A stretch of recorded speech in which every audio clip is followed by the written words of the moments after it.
Hi guys, welcome to my vlog. Tester muna natin itong speed timer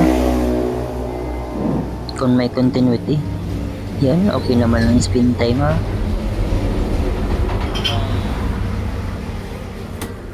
Pati itong watch timer, tester din natin. Mayroon din continuity. Tinester muna namin guys. Kasi sabi ni customer, mayroon daw umusok ng ginamit niya. So far, okay naman pag-tester namin. Try na natin buksan. Alamin natin kung alin yung umusok sa loob. Yan pala guys ang model niya, Panasonic.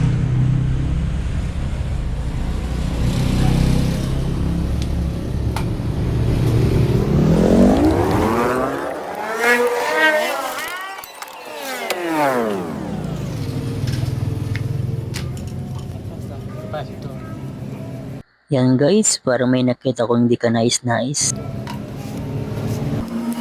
Capacitor yun guys. Bali tawag yung dual capacitor. Kasi sabay na yung capacitor ng sa washing at saka isa spin motor. Yan guys, ang 9.7 UF ay para sa wash motor at ang 3.8 UF ay para sa spin motor.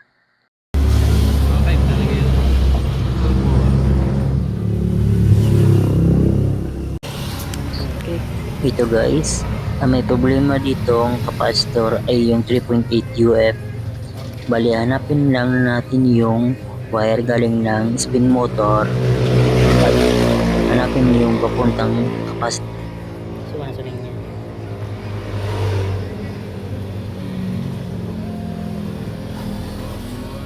Alam mo guys, galing.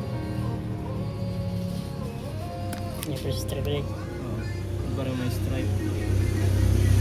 Bali yan guys, yung nakita namin wire. Okay.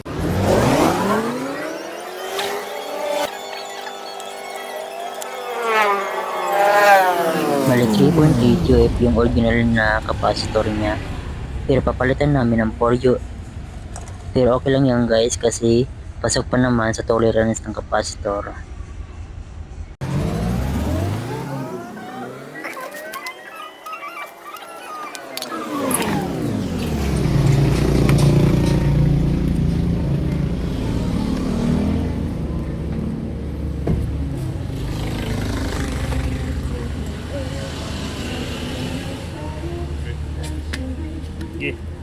Okay, try na natin guys.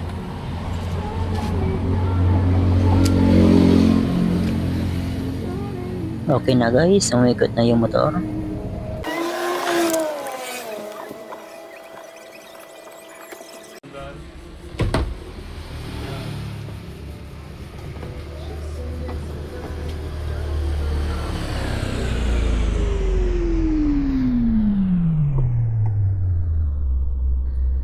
Okay, let's try.